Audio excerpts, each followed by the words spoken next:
আসসালামু আলাইকুম রহমতুল্লাহ। সুপ্রিয় শিক্ষার্থীবৃন্দ, মেকানিক্যাল ইঞ্জিনিয়ারিং চ্যানেলের পক্ষ থেকে তোমাদের সকলকে জানাচ্ছি আন্তরিক শুভেচ্ছা। এই ভিডিওটা তৈরি করছি নবম দশম শ্রেণীর শিক্ষার্থীদের জন্য। 2025 সালে নবম দশম শ্রেণীর বাংলা দ্বিতীয় পত্র বইয়ের পরিচ্ছেদাত বর্ণের উচ্চারণ এর 23 থেকে 25 পৃষ্ঠার সমাধান নিয়ে আজকে আলোচনা করব।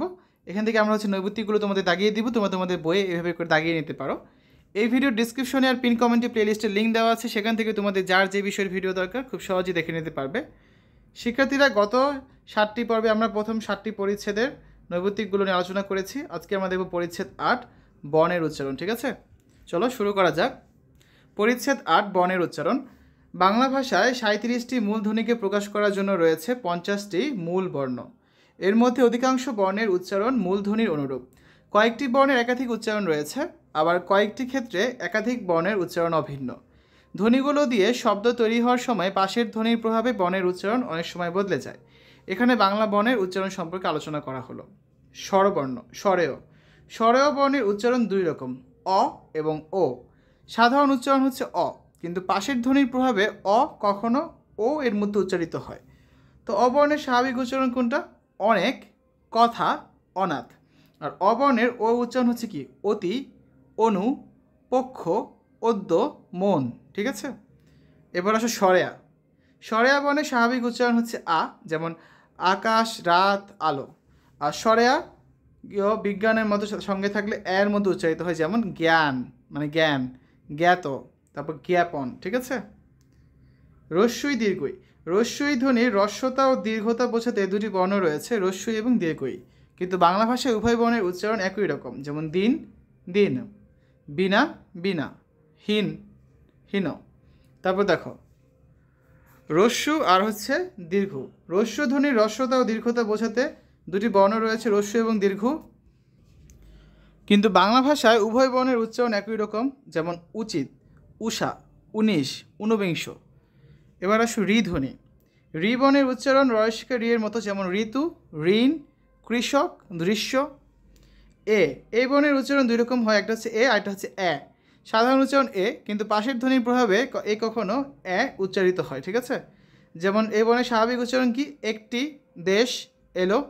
আর যখন এ উচ্চারণ হয় তখন কি হয়? একটা, বেলা, খেলা। ওই বর্ণের উচ্চারণ হচ্ছে স্বরেয় রস্যই ওই, যেমন ঐকিক, তৈল। তারপর আছে ও বর্ণের উচ্চারণ ও হয়, যেমন ওল, বোধ। ও বর্ণের উচ্চারণ ঔ হয়, ঔষধ, মৌমাছি। ঠিক আছে, এবার আলোচনা করব ব্যঞ্জন বর্ণ নিয়ে। ব্যঞ্জন বর্ণগুলো সাধারণত নিজ নিজ ধ্বনি অনুযায়ী উচ্চারিত হয়, যেমন কলা, খড়, বল, নাচ শব্দের ক, খ, ব, ন ইত্যাদি বর্ণের উচ্চারণ যথাক্রমে ক, খ, ব, ন ইত্যাদি। তবে কয়েকটি ব্যঞ্জন বর্ণের উচ্চারণ নিজ নিজ ধ্বনি থেকে আলাদা হয়। এই ধরনের কয়েকটি বর্ণের উচ্চারণ নিয়েই এখন আলোচনা করা হলো। ইও বর্ণের নিজস্ব কোনো ধ্বনি নেই। স্বতন্ত্র ব্যবহারে স্বরেয়ের মতো আর সংযুক্ত ব্যবধানে ব্যঞ্জনের নয়ের মতো উচ্চারিত হয়, যেমন মিয়া, চঞ্চল, গঞ্জ। ঠিক আছে। মূর্ধন্য। মূর্ধন্য বর্ণের উচ্চারণ হচ্ছে দন্তন্য, হসন্ত, যেমন কণা, বাণী, হরিণ। ব বর্ণের সাধারণ উচ্চারণ হচ্ছে ব, তবে ফলা হিসাবে এই বর্ণের উচ্চারণে স্বাতন্ত্র্য রয়েছে। শব্দের আদিতে ব ফলার উচ্চারণ হয় না। কোথায় ব ফলার উচ্চারণ হয় না? শব্দের আদিতে, যেমন ত্বক, এটাকে আমরা তবক বলেছি? বলিনি, ত্বক বলেছি। তারপর সবসুর বলেছি? না, শ্বশুর। স্বাধীন বলেছি? না, স্বাধীন। কারণ ব ফলার উচ্চারণ শব্দের আদিতে হয় না। শব্দের মধ্যে বা শেষে ব ফলা যুক্ত হলে সেই ব্যঞ্জনের দ্বিত্ব উচ্চারণ হয়, যেমন অশ্ব, অশ্ব বলিনি। বিশ্বাস বলেছি? না, বিশ্বাস। পক্ক। ঠিক আছে, এবার আসো ম বর্ণের সাধারণ উচ্চারণ ম। শব্দের প্রথম বর্ণে ম ফলা থাকলে সেই বর্ণ উচ্চারণের সময় ময়ের উচ্চারণ অ এর মতো হয়, যেমন শ্মশান, স্মরণ। শব্দের মধ্যে ম ফলা থাকলে সেই বর্ণ উচ্চারণে দ্বিত্ব হয় এবং সামান্য অনুনাসিক হয়, যেমন আত্মীয়, পদ্ম। কিছু ক্ষেত্রে ম ফলায় ময়ের উচ্চারণ বজায় থাকে, যেমন যুগ্ম, জন্ম, গুল্ম। ঠিক আছে। অন্ত্যেষ্টিয় জ বর্ণের উচ্চারণ হয় বর্গীয় জ যদি যিনি, সূর্য। তবে জ ফলা থাকলে স্বরের উচ্চারণে পরিবর্তন হয়, যেমন ব্যতীত, ব্যথা। শব্দের মাঝখানে বা শেষে জ ফলা বর্ণের সঙ্গে যুক্ত থাকলে ওই বর্ণের উচ্চারণ দ্বিত্ব হয়। ঠিক আছে, যেমন উদ্যম, গদ্য। কিন্তু শব্দের শেষে বা শেষে যুক্ত ব্যঞ্জনের সঙ্গে থাকা জ ফলের কোনো উচ্চারণই হয় না, যেমন সন্ধ্যা, স্বাস্থ্য, অর্ঘ্য। ঠিক আছে।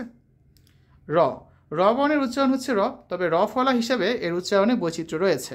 শব্দের মধ্যে বা শেষে কোনো ব্যঞ্জন বর্ণের সঙ্গে র ফলা থাকলে দ্বিত্বসহ র ফলা উচ্চারিত হয়, যেমন মাত্র, বিদ্রোহ, যাত্রী। কিন্তু শব্দের শেষে বা শেষে যুক্ত ব্যঞ্জনের সঙ্গে র ফলা থাকলে দ্বিত্ব উচ্চারণ হয় না, যেমন কেন্দ্র, শাস্ত্র, বস্ত্র। ঠিক আছে। তালব্যস্য, মূর্ধন্যস্য, দন্তস্য। তালব্যস্য কখনো তালব্যস্যের মধ্যে উচ্চারিত হয়, কখনো দন্তস্বরের মধ্যে উচ্চারিত হয়। দন্তস্য কখনো তালব্যস্যের মধ্যে উচ্চারিত হয়, আবার কখনো দন্তস্বরের মধ্যে উচ্চারিত হয়। আর মূর্ধন্যস্য বর্ণের উচ্চারণ সবসময় কি তালব্যস্যের মতোই হবে। তো তালব্যস্য বর্ণের স্বয়ের উচ্চারণ কেমন হবে? শত, শশা। আর তালব্যস্য বর্ণের দন্তস্বয়ের উচ্চারণ হবে শ্রমিক, শৃগাল। আবার মূর্ধন্যস্য বর্ণের তালব্যস্যের উচ্চারণ হবে কি? ভাষা, ষোলো। দন্তস্ব বর্ণে তালব্যস্য উচ্চারণ হবে সাধারণ, সামান্য। আর দন্তস্ব বর্ণে দন্তস্বর উচ্চারণ হবে কি? আস্তে, সালাম। এখানে কি আমরা বলেছি আসতে, সালাম? তা কিন্তু বলিনি। ঠিক আছে। এইভাবে হচ্ছে আমরা ব্যঞ্জন ধ্বনি, স্বরধ্বনি নিয়ে আলোচনা করলাম। এবার আমরা অনুশীলনীর 6টা নৈর্ব্যক্তিক প্রশ্ন আছে, এগুলোর সমাধান দেখব। যেমন ব ফলার উচ্চারণী কোন শব্দে? অশ্ব, পক্ক, বিশ্বাস নাকি শ্বশুর? সঠিক উত্তর কোনটা হবে? ঘ নাম্বার, শ্বশুর। আমরা কিন্তু একটু আগে এটা পড়েছিলাম। একটু যদি রিকেপ করি, একটু আগে যাই, তাহলে দেখতে পাবে তোমরা। ব ফলা, হ্যাঁ, এই যে শব্দের আদিতে ব ফলার উচ্চারণ হয় না, আমরা উদাহরণ দেখেছিলাম কি? শ্বশুর, মনে আছে? তো এখান থেকে কিন্তু সবগুলো নৈর্ব্যক্তিক অ্যান্সার দিতে পারবো আমরা, যেগুলো দাগিয়ে দিয়েছি। 2 নাম্বার, অদ্য শব্দের উচ্চারণ কোনটি হবে? অদ্য না, এটা তো হবেই না। অদ্য, দেখো, আচ্ছা, অদ্য শব্দের উচ্চারণ না, একটু খেয়াল করি আমরা। অদ্য, অদ্য, অদ্য, ঐদ্য। তাহলে আমরা এখানে যাই, আমরা গেলেই খুঁজে পাবো অদ্য শব্দের উচ্চারণ কী ছিল। এটা আমাদের এখানে জ ফলাতে যদি আমরা যাই, তাহলে দেখতে পাবো আমরা জ ফলা। হ্যাঁ, জ ফলাতে এখানে অদ্য রয়েছে, উদ্যম আছে এখানে। আচ্ছা, আমি অদ্য বের করছি। এখানে হচ্ছে দেখো, অদ্য যেহেতু এসেছে,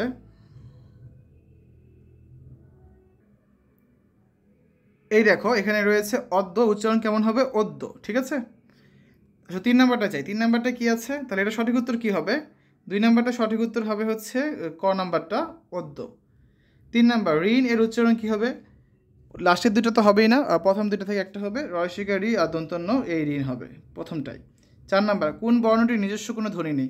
গয়ের নিজস্ব ধ্বনি আছে, খণ্ডোত্তর আছে, তারপর ক্ষিয়র আছে, ইয়র নেই। তাহলে সঠিক উত্তর হবে ঘ নাম্বারটা, ইয়র নিজস্ব কোনো ধ্বনি নেই। 5, স্বরেয়া কখনো এর মতো উচ্চারিত হয়, যেমন রাতে তো আয়ের মতো উচ্চারণ হয়েছে, কাতকুতো আয়ের মতো উচ্চারণ হয়েছে, একাতে আয়ের মতো উচ্চারণ হয়েছে। সঠিক উত্তর হবে জ্ঞান, এখানে এর মতো উচ্চারণ হয়েছে, জ্ঞান। 6 নাম্বার, এই বর্ণের বিবিধ উচ্চারণের উদাহরণ কোনটি? একটি, এবার, দেশ নাকি খেলা? সঠিক উত্তর হবে ঘ নাম্বারটা, এই বর্ণের বিবিধ উচ্চারণের উদাহরণ হচ্ছে খেলা। ঠিক আছে। তো এই হচ্ছে আজকে আলোচনা। আগামী ক্লাসে আমরা নতুন একটা পরিচ্ছেদ নিয়ে আলোচনা করব। শিক্ষার্থীরা, এতক্ষণ তোমরা দেখলে 2025 সালের নবম দশম শ্রেণী বাংলা দ্বিতীয় পত্র বইয়ের পরিচ্ছেদ 8 বর্ণের উচ্চারণ এর 23, 24 পৃষ্ঠা এবং 25 পৃষ্ঠার সমাধান। আশা করি তোমাদের কাছে এই ভিডিওটা ভালো লেগেছে। আমাদের চ্যানেলের অন্যান্য ভিডিওগুলো দেখার আমন্ত্রণ জানিয়ে আজ এখানে বিদায় নিচ্ছি। আল্লাহ হাফেজ।